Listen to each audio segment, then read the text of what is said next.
Hello, Internet, and welcome back to, a video. I haven't done videos in a while. I need to get back into it. In my excuse, I have been sick and on vacation in a dry desert climate in order to fix said illness. I'm sorry, which eventually worked. But that also means I haven't really had the time to plan anything really specific for today. I know I promised to talk more about the Spanish Armada, but again, I haven't really been able to gather my thoughts to get that one done due to real life stuff. So instead, what I'm going to do today is I'm going to answer a question I'm getting sometime recently from someone on Twitter. How to start studying history. I don't know anything about it. I'm not professional. I have no background in it, but history interests me and I really want to start studying it. It's such a huge subject. So how do you go about it? Well, I am going to do that with two small things here. One is just at the end, basically a very, very quick overview of how I got into the study of the Duke of Wellington. And the other is a bit longer version of one of my heroes in this subject, who also happens to be my father, Daddy Sage, who you might have seen on this channel, which is actually kind of the point, because you might have seen his Tom Dooley videos, and my dad has absolutely no formal training in history research whatsoever, but as I will show now, I will basically, anyone who has visited his homepage or watched his videos know how deep into this subject he has gone. So I'm just going to give you a quick overview over how he did it and how you can start studying history in subjects that interest you. So yeah, enjoy. As with several others, it appears that my father's interest in the Tom Dooley matter first began in the 1950s when the Kingston Trio released their hit song at the time, Hang Down Your Head, Tom Dooley. However, more than a passing interest in his earliest childhood, I very much doubt that the thing made an impression on him. However, in 1998, my mother was on a vacation in the United States of America with my grandfather. Not my dad, by the way, but those two, and they mentioned that they had been in a rest area on the Blue Ridge Parkway and found a road sign that referred to the Tom Dooley story. Now, due to some geographical miscalculations, it took a couple of years and a couple of tries for the rest of us to actually see that particular road sign, but my dad eventually found it, and by that point actually became somewhat interested in the story, also because most of it took place in areas that he liked to spend time in, and that we have all, been in from time to time. So he started investigating. He basically looked up on the internet what could be found and eventually found a fellow by the name of John Foster West, an author who has written several books on the subject. I cannot remember the order his books are in, but basically he started from the start and then read up through that, finding the subject interesting. Based upon that, he, of course, then started, again, checking out stuff on the internet. It is possible to find old documents from the court case and so on online these days, but he also followed further bibliography in John Foster West and on Google to find other books that might eventually sort of lead further light or show further light on the thing, like, for instance, one of the men who paid for the court against Tom Dooley to go ahead, his son wrote a series of articles in the 1940s, I think, about life in the area in the years just after Tom Dooley's death. So that was sort of another way to cast a light on the people who live, on the people and the area around the time. Further books have been written about it. There has been television shows about the case. It is, to a certain degree, like a kind of long simmering course célèbre in western North Carolina,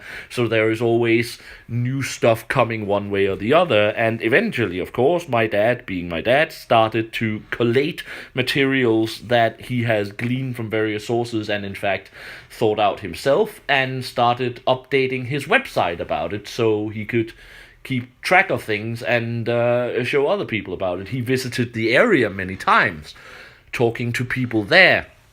which of course means that a lot of information he got from that would have been garbled through family legends and so on, but it also meant that he could identify many graves and tombs and places where people had lived that had been involved with the matter. He then started eventually, after almost 10 years or more of research, actually almost 15 years of research, to communicate with various of the authors that are still writing about it and still lives, and people who has doing stuff in old museums and places of historical interest in the area, and visiting them and talking about it. And basically, by now, 15 years later, just by reading books, studying things on the internet, talking to people, I will go so far as to call him probably the biggest Tom Dooley expert on the European continent. This is perhaps not the greatest source of fame anyone could ever have.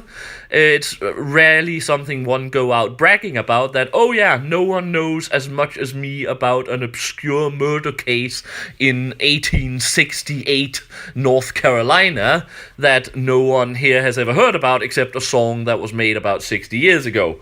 However, the point is, starting from almost absolutely scratch, and then by going through books, channeling that into further bibliography, talking to people and visiting various areas to gain more info, basically put him from square zero to expert in a, well, it took him a good number of years, but that's also because, of course, we live in Denmark, and visiting the area is perhaps not something we can do just on an afternoon's trip. So if any of you want to study history, my point is you can basically try to follow that particular route. It is the way to do it. You find a subject that you find interesting, you go online, you find one book about it, you read it. You follow bibliography in that book to other sources. You try to see if you can find original documents. You try to visit areas where things have happened about it. You keep reading. You collate materials, write it down so you know what you're dealing with, and so you can, to a better degree, sort of connect the dots and perhaps see, okay, this guy says this in this book, this guy says this in this book, this girl says this in this book. These three things aren't really, well, they don't really work together, but if you connect them with this, and this, in this particular document, we can see that, well, the girl doesn't know what she's talking about, this guy probably has part of the truth, and this guy seems to know what he's dealing with, and eventually you will get there. So, yeah. If you want to study history, that's basically my advice. That's the way I would do it. There's very little else to say. It's not, like I said, very difficult. I know it's a broad subject, but it's actually really simple to get into it. As always, with anything, if you find it interesting, it's something you will spend time on. I'm not saying you can become an expert in any subject without spending quite a bit of time on it, but at the same time, again, if you want to, you don't, of course, have to be an expert. You can just gain enough knowledge to say, yeah, this is cool, and then move on to a different subject. My point that I'm trying to make is really that while history seems big, it's really simple, because you should always start simple and move out from there until you either, well, knows everything, which is of course impossible, or knows enough that you can't really be bothered anymore. So yeah, that would be that one.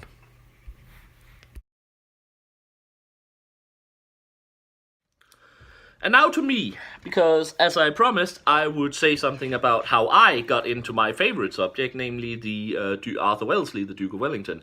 Well, that basically started in the 1990s when I started reading the Richard Sharp novels of Bernard Cornwell. And again, these basically, if you don't know about it, this is basically the story of some fictional riflemen during Wellington's military campaigns in Spain during the Napoleonic Wars. I would advise all of you to read them, by the way. They are... They would have in the old days been described as rip-roaring adventures, and Richard Sharp is hardcore enough that even being played by Sean Bean in about 14 movies wasn't enough to kill him off. So yeah, That's the thing. But the point is, Wellington as a character started to fascinate me.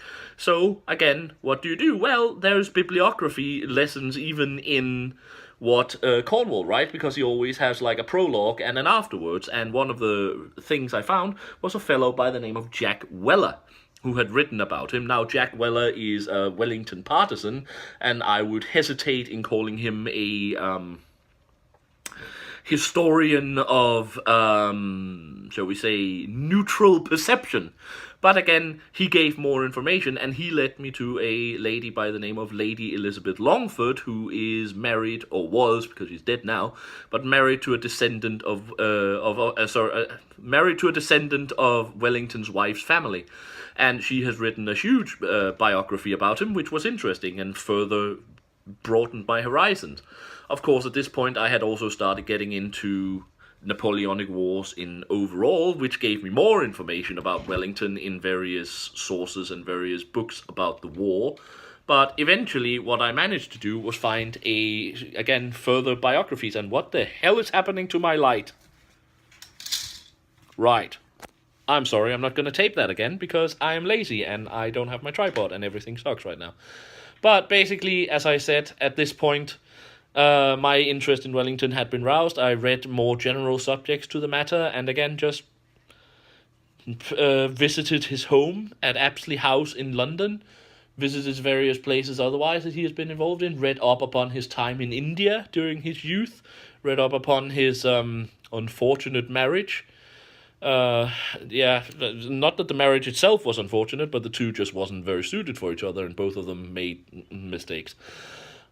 And eventually I found a biography by the name of Rory Muir, who wrote his in 2013, which is probably the biggest compilation of Wellington sort of biographical material I've ever seen. And eventually, at this point, I consider myself, if not an expert, then at least someone who knows enough about Wellington to speak about it with a certain degree of expertise. So yeah, there again. Started from one source of inspiration, the Richard Sharp novels, used by bibliography from there, moved on to original documentation for a while. The Duke of Wellington himself has published books about his military career, which is very interesting to read. And there's, of course, stuff in historian novels, like books like Fortesque and Oman about the British Army, since he was a British Army officer. And again, just keep going from there, keep moving on, and eventually you'll get there. So yeah. This last bit was a bit weird with the light and everything, and my camera fucking me up for a while as it wouldn't stand still, but overall, I hope you enjoyed this video. It was a bit short, but again, next week, finally, I should get back to my usual weekly updates with whatever takes my fancy at any given time. So yeah, until then, I have been the Sage, and I wish you all a very happy day.